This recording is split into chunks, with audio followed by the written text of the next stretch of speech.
सभी 8वीं कक्षा के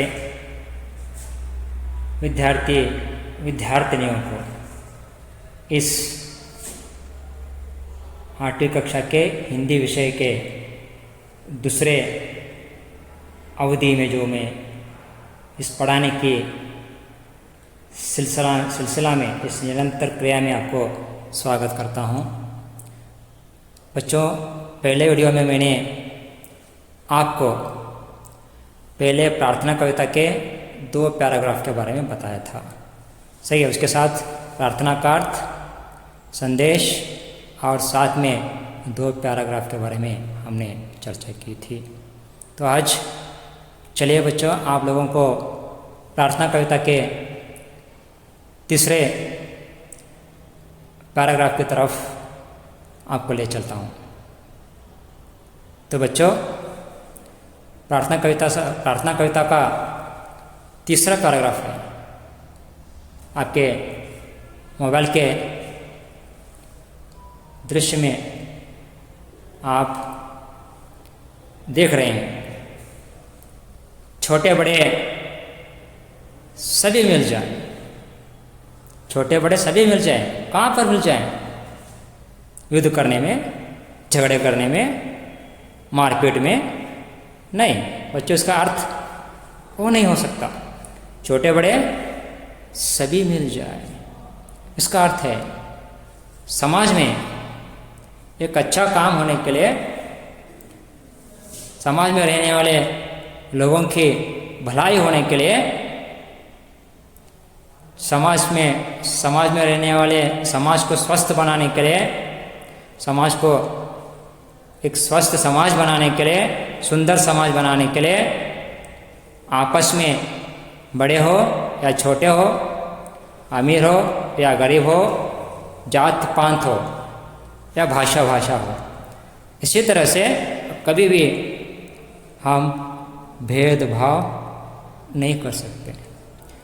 कुल मिलाकर बताने का उद्देश्य, बताने का तात्पर्य है कि, बताने का अर्थ है कि जब आप सुंदर समाज का निर्माण करने जा रहे हैं तो उस सुंदर समाज बनाने में आपको कभी भी इस तरह के भेदभावों के दरार में भेदभाव को मन से दूर रखकर आपको क्या करना है? एक दूसरे के प्रति स्नेह की भावना, प्यार की भावना, एकता की भावना, भाईचारे की भावना को अपने मन में रखकर क्या करना है? सब एकजुट होकर समाज को सुंदर बनाने के लिए, स्वस्थ बनाने के काम में क्या करना है?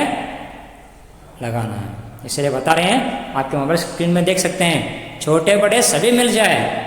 यहाँ पर कुछ क्रिकेटर्स के नाम हैं, क्रिकेट खेल रहे हैं। हर भाषा के लोग हैं, हर धर्म के लोग हैं, हर राज्य के लोग हैं। वे कभी भी एक दूसरे के प्रति भेदभाव नहीं करते। वे एकजुट होकर भारत देश के प्रति क्या करते हैं? खेलते हैं। सही है। यह भारत देश का नाम बढ़ाने के लिए, भारत देश की कीर्ति को अपना बढ़ाने के लिए, भारत देश की मान शान को बढ़ाने के लिए, भारत देश के अभिमान को जताने के लिए एकजुट होकर क्या कर रहे हैं? छोटे हो या बड़े हो, चाहे कोई भी क्यों ना हो, वे क्या कर रहे हैं?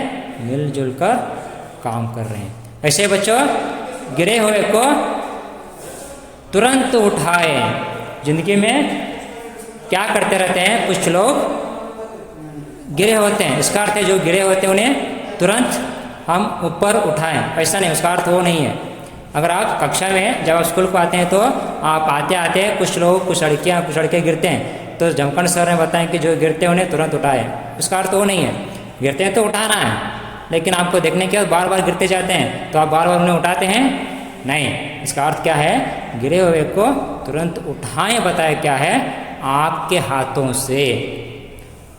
हाथों से जो कष्ट में होते हैं, जो दुख में होते हैं, जो बहुत ही समस्या में पड़े होते हैं, जो उन्हें कुछ लोग ऐसे होते हैं कि मुझे ज़िंदगी बस हुई है, वो अपने जीवन में निराशा का मनोभाव को अपनाए हुए अपने ज़िंदगी उन्हें बस हुआ है। वे सिर्फ निराशा के भावनाओं में पढ़कर अपना ज़िंदगी गुजारा कर लेने वाले बहुत सारे लोग हैं। आपको क्या करना है? ऐसे लोगों के समस्याओं के प्रति स्पंदन करके उनमें एक निराशा के भावना को उठाकर आशा का भावना क्या करना है, जीने की उम्मीद को क्या करना है, जगाना है। यानी बच्चों में ऐसे गुणों को उत्पन्न करने के लिए कभी भगवान से प्रार्थना कर रहे हैं कि बच्चों में ऐसे गुणों को उत्पन्न करो ताकि बच्चे दूसरों के कष्ट को देखकर, दुखों को देखकर वो कष्ट के प्रति, समस्या के प्रति वो क्या करें, स्पंदन करें। थोड़ा अपने हाथ से कितना हो सके उतना मदद करने की ताकत, ऐसा गुण क्या करो हमारे बच्चों में भरने के लिए कभी भगवान से क्या कर रहे हैं, प्रार्थना कर रहे हैं। तो बच्चों मैं अभी तक एक्सप्लेन किया, अब इसका भावार्थ की तरफ हम आगे बढ़ेंगे।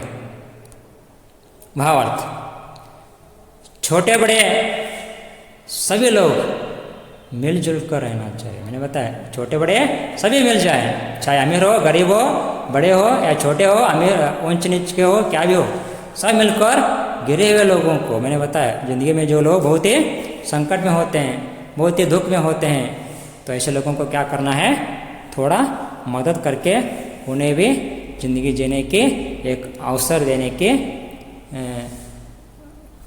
गुण बच्चों में भरने के लिए कभी क्या करते हैं, भगवान से प्रार्थना कर रहे हैं। तो बच्चों में विश्वास करूँगा कि ये 3rd पैराग्राफ आप लोगों को समझ में आ रहा होगा। मैं आगे बढ़ूँगा 4था पैराग्राफ की तरफ। देखो बच्चों 4था पैराग्राफ मैंने बताया, जब मैं सद्भाव के गुणों को अपनाते हुए, सद्भाव के गुणों के बारे में मैंने बता रहा था, तब बताया था कि करे किसी का न अपमान, ये हक किसी को नहीं दिए। भगवान ने सबको जिंदगी जीने के मौका दिया है, मौका दिया है, अमीर हो या गरीब हो, सही है, सबको जिंदगी जीनी है। लेकिन ये हक भगवान ने नहीं दिया कि किसी को भी किसी भी हालातों में, किसी भी परिस्थितियों में या किसी भी संदर्भ में किसी दूसरे व्यक्ति को आप अवमानित करें, उनका बेइज्जती निकाले या आपकी बातों से वे दुखी का महसूस हो या आपकी बातों से वे चोट के महसूस करें, ये हक भगवान ने किसी को नहीं दिया। इसलिए कभी बता रहे हैं, जो भी आपके सामने हैं, जो भी होते हैं, उनके प्रति सदैव गौरव की भावना, इज्जत की भावना, सम्मान की भावना रखना चाहिए, दुश्मनी क्यों ना हो। मैं हमेशा बताते रहता हूँ क्लास में, जो भी दुश्मन है उन दुश्मन को जाकर आप हमेशा बात करते रहना। अगर आपके दुश्मन दूसरे क्लास में है, वो फर्स्ट रैंक आया है, आप उनके साथ रिश्ता अच्छा नहीं है, अगर दुश्मन है तो भी ठीक है, उसे जाकर विश करके आना उनकी सक्सेस के लिए। तो हमेशा क्या होता है, अगर आप दुश्मनी करते गए दुश्मन बढ़ता ही जाएगा, उसे मौका नहीं देना। इसलिए क्या है, जो भी मौका मिलता है उसका इस्तेमाल कर लेना, ये दुश्मन को दूर कर लेना, दुश्मनी के भाव से आपको क्या करना है, बाहर आना है। इसलिए बता रहे हैं कि कभी भगवान से प्रार्थना कर रहे हैं कि बच्चों में ऐसे गुणों को उत्पन्न करो ताकि बच्चे जिंदगी में कभी भी किसी का भी अपमान न करें। ऐसे बुद्धि देने के लिए कभी क्या करते हैं, भगवान से प्रार्थना करते हैं। तो मैंने आपको एक्सप्लेन किया, इसका भावार्थ हम आगे देखेंगे। तो बच्चों बता रहे हैं, देखो गरीब लोगों के प्रति है, भगवान से हम ये प्रार्थना करेंगे कि कभी किसी को भी हम अपमानित नहीं करना है, और भूल कर भी अनजाने में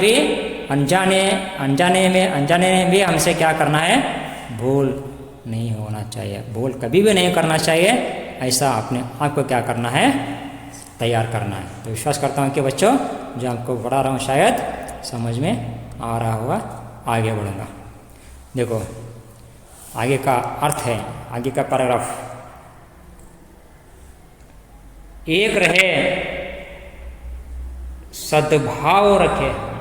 मैंने बताया था जब एक्सप्लेन कर रहा था विशाल गुणों के बारे में, सद्भाव के बारे में बता रहा था, तो मैंने इसका बारे में जिक्र किया था, प्रस्ताव किया था, ताकि बच्चे हमेशा एकता से रहना चाहिए, एकता के भावना से रहना चाहिए, सद्भाव से रहना चाहिए। एक रहे सद्भाव रखे हम, सही है। इसका अर्थ हमेशा एकता के धागों में हमें बांधना है, दूसरों के सुख ही अपना सुख समझ लेना है, दूसरों के दुख ही अपना दुख समझ लेना है, दूसरों के कष्ट ही अपना कष्ट समझ लेना है। अगर आप ऐसा ज़िंदगी जीते हैं तो मानो आप कौन सा भी जात के क्यों ना हो, कौन सा भी देश के क्यों ना हो, अमीर हो या गरीब हो, आप में इस तरह की दरार या आप में इस तरह के भेदभाव नहीं रहेगा। इसलिए बच्चों कभी भगवान से प्रार्थना कर रहे हैं कि एक रहे, सद्भाव रखे, आवश्यक है, हमेशा मिलजुल कर रहना है, एकता के भावना से रहना है, ऐसे भेदभावों से हमें दूर रहना है। भगवान ने दिया हुआ इस जिंदगी को क्या करना है, जीवन को क्या करना है, खेलने का एक अच्छा अवसर हमें मिला है। इस खेल को हम अच्छी तरह से खेलना है, जैसे कि हमेशा किसी के प्रति भेदभाव को न करना है, चाहे कौन सा भी जात के क्यों न हो, कौन से धर्म के क्यों न हो, किसी भी भाषा के क्यों न हो, किसी देश के क्यों न हो, आपस में क्या करना है, मिलजुल कर रहना है, एक रहना है, सद्भाव से रहना है, भाईचारे की कल्पना को अपनाकर अपना ज़िंदगी जीना है। तभी आपका ज़िंदगी भगवान की तरफ, तभी आपका ज़िंदगी फूल की तरह खिल उठेगा। आओ देश देश में मान रखे हम। देखो कुछ बच्चे ऐसे होते हैं कि सिर्फ अपना देश, हाँ, पहले मैं विश्वास करूँगा कि देशाभिमान, देश प्रेम, राष्ट्र प्रेम, देश भक्ति, सही है, पहला मेरा देश, मेरा परिवार, मेरा धर्म, मेरा संस्कृति, मेरा आचार विचार, इसके प्रति क्या करना है, हमें अभिमान जताना है, हमें गौरव देना है, आदर देनी है, इज्जत देनी है, सही है। भारत देश में रहकर दूसरे देश के बारे में तारीफ करना, आप भारत देश के प्रति गद्दारी का काम कर रहे हैं, ये नहीं होना चाहिए। पहले हमारा देश के प्रति अभिमान, हमारे आचार विचार, अपने संस्कृति के प्रति आदर, सम्मान, गौरव, बाद में दूसरे देश। पहले अपना देश, अपना धर्म, अपनी भाषा, बाद में आपकी जो पड़ोस जो भी देश है, उस देश के प्रति भी क्या करना है, आपको मान देना है, सम्मान देना है, गौरव देना है, इज्जत देना है। ये बात को बच्चे गौर करना है। इसलिए कवि भगवान से प्रार्थना कर रहे हैं, एक रहे, सद्भाव रखे, हम देश देश में मान रखे हैं। मैं आगे इसका एक्सप्लेन किया, इसका भावार्थ आपको बताने की कोशिश करूँगा।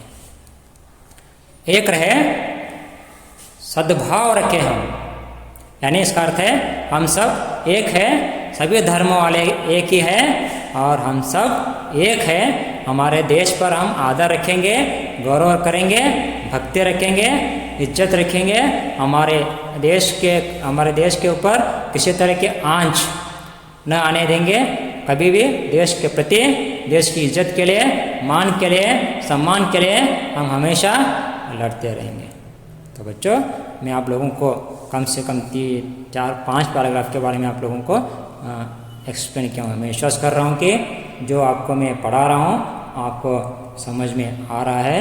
अगर समझ में नहीं आ रहा है तो आपको मैं पीपीटी के मुखैन जो भी आपके स्क्रीन में जो भी चित्र आ रहे हैं, उस चित्र और भावार्थ भी हैं, एक बार पोयम को पढ़ो, याद करो।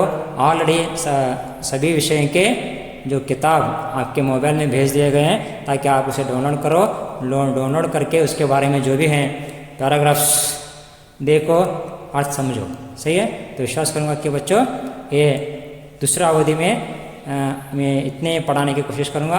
तीसरा अवधि में और 2 पैराग्राफ के बारे में आपको मैं पढ़ाने की कोशिश करूँगा।